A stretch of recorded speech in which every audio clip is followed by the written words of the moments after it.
Salam, hər birimiz üçün çox həssas bir mövzuya toxunacağı bugün, işdən çıxarılma.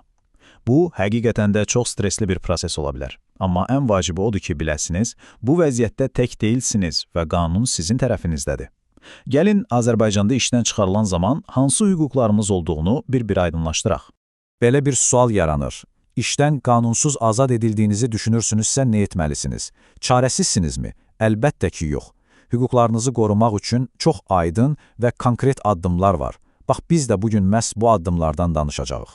Baxın, bugün nələrdən danışacağıq? Əvvəlcə işdən çıxarılmanın əsasları və qaydaları nədir? Sonra çox maraqlı bir məhkəmə işi var, ona baxacağıq. İxtisar zamanı hansı təminatlarınız var, onu öyrənəcəyik. Mobbing və stres kimi gizli, amma çox ciddi təhlükələri müzakirə edəcəyik. Və ən əsası, bütün bunlara qarşı hüquqlarınızı necə qorumalısınız, sonda da bir nəticə çıxaracağıq. Başlayaq birinci hissədən işdən çıxarılmanın əsasları və qaydaları. Yəni, bir işə götürən sizi hansı hallarda işdən çıxara bilər. Hər şey buradan başlayır. Əmək müqaviləsinə xitam. Bu, elə-belə sağ ol, mən getdim demək deyil. Bu, ciddi bir hüquqi prosesdir.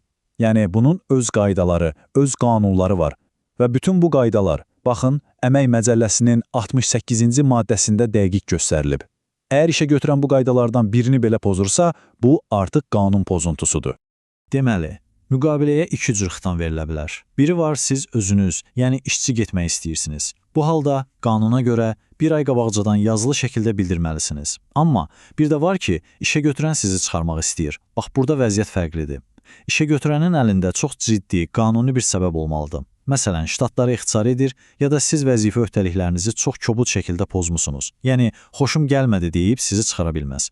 Yaxşı, bəs bu qaydalara əməl olunmasa nə olur? Xüsusilə də o məşhur xəbərdarlıq müddəti pozulsa. Bilirsiniz, bu qaydalar sadəcə bir məsləhət deyil, bunlar qanunun tələbidir. Gəlin sizə real bir hadisə danışım, məhkəmənin dərsindən.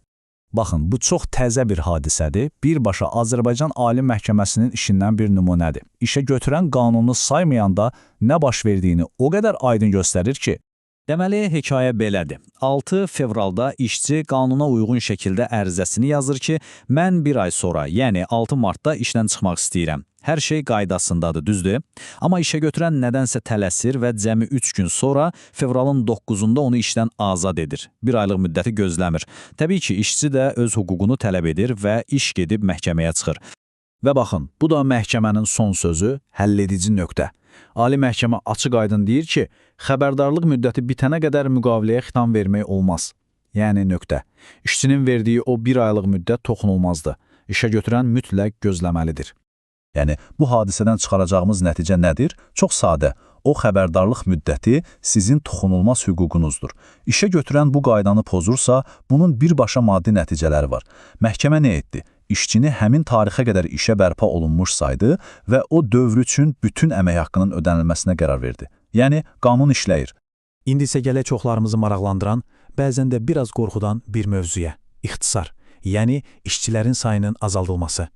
Bilməlisiniz ki, belə bir vəziyyətdə sizin xüsusi qanuni təminatlarınız, yəni qorumalarınız var. Baxın, qanun bəzi işçi qruplarını xüsusi qoruma altına alır. Yəni, işə götürən istəsə belə onları ixtisar edə bilməz. Kimlərdir bunlar?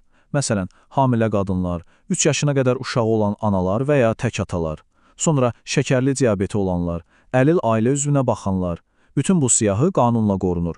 Amma bir istisna var, onu da deyim. Əgər şirkət tamamilə ləğv olunursa, yəni bağlanırsa, təəssüf ki, bu qoruma işləmir. İxtisar zamanı sizin maliyyə təminatlarınız birbaşa iş stajınızdan, yəni o şirkətdə nə qədər işlədiyinizdən asılıdır. Cədvələ baxaq. Məsələn, 1 ilə qədər stajınız varsa, sizə 2 həftə əvvəl xəbər verməli və 1 aylıq maaş həcmində müavinət ödəməlidirlər. Amma deyək ki, 10 ildən çoxdur orada işləyirsiniz. O zaman sizə ən azı 9 həftə, yəni 2 aydan da çox vaxt əvvəl xəbər verilməli və orta aylıq maaşınızın 2 misli qədər də müavinət ödəməlidir. Bu sizin qanuni haqqınızdır. Yaxşı, bəs ixtisar olanda kimin işdə qalacağına necə qərar verilir? Kimin üstünlüyü var? Qanun burada çox aydın bir iyerarxiya qorur. İlk növbədə daha peşəkar, daha ixtisaslı işçilərə üstünlük verilir. Yəni işinə görə. Amma deyək ki, 2 işçinin də peşəkarlığı eynidir. O zaman kim qalır? Bax, onda sosial statuslar rol oynayır. Şəhid ailəsinin üzvü, müharibə veteranı, 2 və daha çox uşağı olanlar. Onların işdə qalmaq üçün üstünlük hüququ yaranır. İndiyə qədər rəsmi proseslərdən danışdıq. Amma bəzən insanı işdən çıxmağa məcbur edən görünməz səbəblər olur. Gəlin indi o gizli təhlükələrdən danışaq. Mobbing və stres. Yəni zəhərli iş mühiti.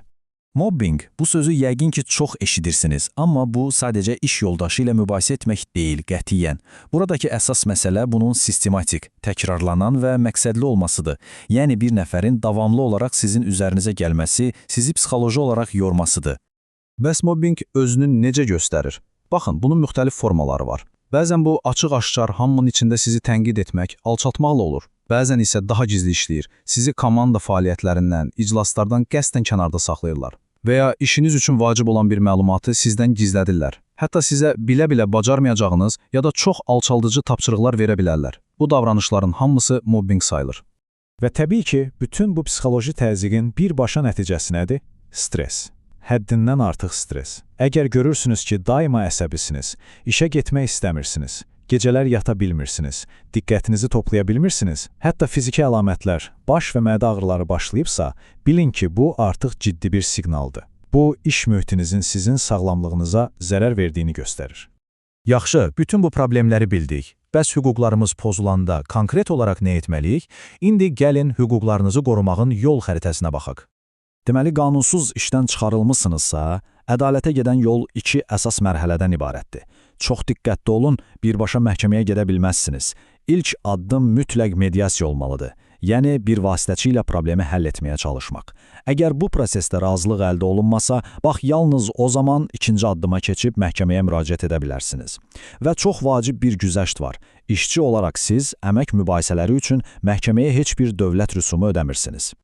Bəs bu ilk addım, yəni məcburi mediasiya prosesi neçəyə başa gəlir? Qiyməti 60 manatdır. Yəni hüquqlarınızı qorumaq üçün atacağınız ilk addımın konkret xərci budur. Beləliklə yavaş-yavaş yekunlaşdırırıq. Bütün bu danışdıqlarımızdan çıxaracağımız əsas nəticə nədir? O da budur ki, hüquqlarınızı bilin. Gəlin, ən vacib məqamları bir daha təkrarlayaq. Birincisi, işdən çıxarılma üçün mütləq qanuni əsas olmalıdır. İkincisi, xəbərdarlıq müddətləri sizin toxunulmaz hüququnuzdur. Üçüncüsü, bəzi işçi qrupları xüsusi qoruma altındadır. İxtisar zamanı sizə həm xəbərdarlıq edilməli, həm də müavinət ödənilməlidir. Mobbinglə üzləşirsinizsə bu çox ciddidir. Hər şeyi sənədləşdirin və ən əsası haqsızlığa uğradıqda yolunuz mediasiyadan başlayır. Və sonda, mən sizi bu düşündürücü sualla tək buraxmaq istəyirəm. Sizin iş yeriniz sizin hüquqlarımıza həqiqətən hörmət edirmi? Bugün danışdıqlarımızdan sonra öz vəziyyətinizə bir daha nəzər salın. Unutmayın, məlumatlı olmaq sizin ən böyük gücünüzdür. Diqqətiniz üçün çox sağ olun.